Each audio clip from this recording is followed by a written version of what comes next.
Assalamu alaikum. My name is Alina Masar and my ID is 190020677017 and the program is the BS Chemistry. Today the topic of the presentation is the SQL. First of all, we discuss about the introduction of the SQL. SQL basically stands for the Structured Query Language. Structured Query Language SQL जो है वो basically जब भी हम relational database यानी कि एक ऐसी डाटाबेस जिसमें डाटा स्टोर होगा इन टेबल्स, उसके अंदर डाटा को रिट्रीव करने के लिए, डाटा को स्टोर करने के लिए या डाटा को मैनिपुलेट करने के लिए हम इस्तेमाल करते हैं। एसक्यूएल हमारे पास एक स्टैंडर्ड लैंग्वेज है रिलेशनल डाटाबेस सिस्टम्स के लिए। जितने भी हमारे पास रिलेशनल डाटाबेस मैनेजमेंट सिस्टम्स हैं वो हमारे पास जैसे कि MySQL, MSSS, Oracle, Sybase, Informix and the SQL server and uses the SQL as standard database language.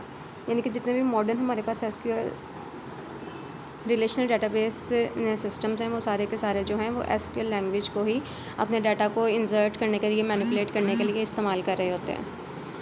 उसके बाद हमारे पास कि एसक्यूएल के अंदर हमारे पास सेवरल पार्ट्स हैं। उनमें से जो हमारे बेस दो हैं वो है एक DDL और एक है DML। DDL जो है ये बेसिकली डाटा डेफिनेशन लैंग्वेज है। ये एक ऐसी लैंग्वेज है जिसको हम इस्तेमाल कर रहे हैं। इसके ज़रिए हम कमांड्स देते हैं जिसमें हम अपने रिलेशंस यानी कि अपने टेबल्स को, इसके अलावा स्कीमास को हम डिज़ाइन करते हैं, डिफ़ाइन करते हैं। इनके बारे में अगर हमने किसी रिलेशन को डिलीट करना है या हमने किसी रिलेशन को मॉडिफाई करना है, रिलेशन का स्कीमा मॉडिफाई करना है, तो उसके लिए हम DDL को जो है वो यूज़ करते हैं। DDL में बेसिकली हम अपने टेबल्स की डेफिनेशंस दे रहे होते हैं जिसमें हम अपने बता रहे होते हैं कि हमारे टेबल का नाम क्या होगा, हमारे टेबल में कितने फील्ड्स होंगे, उन फील्ड्स की डाटा टाइप्स क्या होंगी। अगर उसके ऊपर कोई कंस्ट्रेंट वगैरह लगाना है तो वो हम DDL की मदद से लगा सकते हैं। दूसरी तरफ है हमारे पास DML। ये हमारे पास डाटा मैनिपुलेशन लैंग्वेज है। इसके अंदर हमारे पास कमांड्स होती हैं जिनकी मदद से हम क्या कर सकते हैं, अपने डाटा जो कि टेबल के अंदर हमने इंसर्ट कराना था टपल्स के अंदर, उनको हम इंसर्ट करा सकते हैं, डिलीट कर सकते हैं अपनी टपल्स को, या फिर अगर हम पहले से अपने मौजूद डाटा को चेंज करना चाह रहे हैं, उसको अपडेट करना चाह रहे हैं या उसके अंदर कोई मॉडिफिकेशन करनी है तो उसके लिए हम इसको DML को यूज़ करते हैं। उसके बाद डाटा डेफिनेशन लैंग्वेजेस हैं। तो डाटा डेफिनेशन लैंग्वेजेस क्योंकि हम डाटाबेस के स्ट्रक्चर्स यानी कि उसके स्कीमास को डिज़ाइन करने के लिए, डिफ़ाइन करने के लिए यूज़ करते हैं। फॉर एग्जांपल अगर हम कोई ऑब्जेक्ट क्रिएट करना चाह रहे हैं डाटाबेस के अंदर, जैसे कि हम कोई टेबल क्रिएट करना चाह रहे हैं तो हम उसके लिए क्रिएट की कमांड यूज़ करेंगे। इसी तरह अगर हम कोई डाटाबेस के अंदर स्ट्रक्चर, किसी टेबल का स्ट्रक्चर चेंज करना चाह रहे हैं तो उसके हम ऑल्टर का यूज़ करेंगे। उसके बाद हमारे पास ड्रॉप है। अगर हम डाटाबेस के किसी ऑब्जेक्ट को डिलीट करना चाह रहे हैं, जैसे कि हमारे पास कोई फॉर्म है, कोई रिपोर्ट है या फिर हमारे पास कोई टेबल है, उसको हम डिलीट करना चाह रहे हैं तो उसके लिए हम ड्रॉप यूज़ करेंगे। जब हम ड्रॉप वाला यूज़ करते हैं कमांड तो इसकी मदद से हमारा ये होता है कि हमारा पूरे का पूरा टेबल ही यानी कि उसकी पूरी डेफिनेशन भी वहाँ से डिलीट हो जाती है। उसके बाद रीनेम है। अगर हम किसी ऑब्जेक्ट को रीनेम, फॉर एग्जांपल हम एक टेबल को ही रीनेम करना चाह रहे हैं तो हम रीनेम की मदद से, कमांड की मदद से जो कि डाटा डेफिनेशन के अंदर मौजूद है, वहाँ से हम इसको रीनेम कर सकते हैं। फिर है हमारे पास DML डाटा मैनिपुलेशन लैंग्वेज। इसकी मदद से हम बेसिकली जो हमारे नए ऑब्जेक्ट्स हैं यानी कि हमारे पास जो टेबल्स हैं उसके अंदर हम अपने डाटा को मैनेज करते हैं।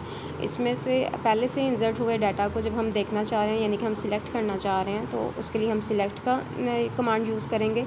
इंसर्ट की कमांड है टेबल के अंदर डाटा को एंटर करने के लिए, हम इंसर्ट की कमांड को यूज़ करते हैं। अपडेट है, अगर टेबल के अंदर से पहले से कोई डाटा मौजूद है, अगर हम उसको चेंज करना चाह रहे हैं, अपडेट करना चाह रहे हैं तो उसके लिए हम अपडेट की कमांड यूज़ करेंगे। फॉर एग्जांपल हमारे पास एक स्टूडेंट था, उसकी एड्रेस जो है वो पहले कुछ और था लेकिन अब उसका चेंज हो चुका है, तो हम अपडेट की कमांड की मदद से उसका एड्रेस जो है वो अपडेट कर सकते हैं। इसी तरह डिलीट की हमारे पास कमांड है। डिलीट की कमांड जो है वो बेसिकली हम टेबल के अंदर से रिकॉर्ड्स को डिलीट करने के लिए यूज़ करते हैं। एक हमने पहले ड्रॉप की बात की है। ड्रॉप हमारा बेसिकली पूरे के पूरे टेबल को ही ड्रॉप करने के लिए यूज़ होता है, यानी कि उसका डाटा डेफिनेशंस भी वहाँ से रिमूव हो जाती हैं। और जो डिलीट है ये सिर्फ और सिर्फ एक टेबल के अंदर से हमारे रिकॉर्ड्स को डिलीट कराता है, जबकि उस टेबल की डेफिनेशन को डिलीट नहीं करवाएगा। उसके बाद है हमारे पास SQL के अंदर ऑपरेटर्स। ये हम डिफरेंट तरह के ऑपरेशंस जो हैं वो हम SQL की मदद से परफॉर्म कर सकते हैं अपने डाटा के ऊपर। और सबसे पहला वाला हमारा जो ऑपरेटर है वो है एस्टेरिक का ऑपरेटर। एस्टेरिक ऑपरेटर जो है ये बेसिकली हम सिलेक्ट कीवर्ड के साथ इस्तेमाल करते हैं। इसकी मदद से हम क्या करते हैं कि अपने टेबल के अंदर से जितना भी हमारे पास कॉलम्स होंगे उन सब का डाटा अगर हमें चाहिए, हम उसको देखना चाह रहे हैं, तो हम इस स्टैरिक की मदद से उसको देख सकते हैं, रिट्रीव कर सकते हैं। इसके लिए इसका सिंटैक्स क्या होता है कि select asterisk from object. Select यहाँ पे एज अ कीवर्ड काम कर रहा है, स्टैरिक यहाँ पे ऑपरेटर है, और ये क्या करेगा, सारे का सारा डाटा उठा के ले आएगा। कहाँ से लेके आएगा, फ्रॉम ऑब्जेक्ट। अब यहाँ पे ऑब्जेक्ट की जगह पे हम उस टेबल का नाम लिख देंगे जहाँ से हमें वो डाटा चाहिए। फॉर एग्जांपल हम चाहते हैं कि हम अपने सारे स्टूडेंट्स का डाटा देख सकें, तो हम क्या करेंगे, हम select asterisk from the student कर देंगे। स्टूडेंट बेसिकली यहाँ पे एज अ ऑब्जेक्ट यूज़ हो रहा है।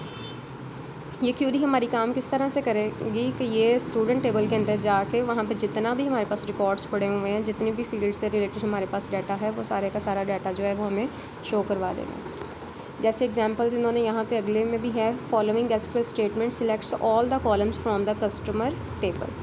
और इसका सिंटैक्स है सिलेक्ट स्टैरिक फ्रॉम कस्टमर्स, यानी कि सिलेक्ट करे asterisk all the columns from the customers table. उसके बाद इसी के लिए दूसरी तरह से अगर हम चाह रहे हैं कि हमारे पास सिर्फ एक कॉलम या एक से ज़्यादा कॉलम्स हों, सारे कॉलम्स हमारे पास ना सिलेक्ट हो गए हैं, तो उसी के लिए हम इसी को मॉडिफाई करेंगे और लिखेंगे select customer name comma city from customers. यहाँ पे सिलेक्ट कीवर्ड है, कस्टमर नेम यहाँ पे फील्ड नेम है, और सिटी भी यहाँ पे फील्ड नेम है। और फ्रॉम कस्टमर्स यानी कि कस्टमर के टेबल में से आप सिर्फ कस्टमर नेम और सिटी जो है उसका वो हमें सिलेक्ट करके शो करवाएं।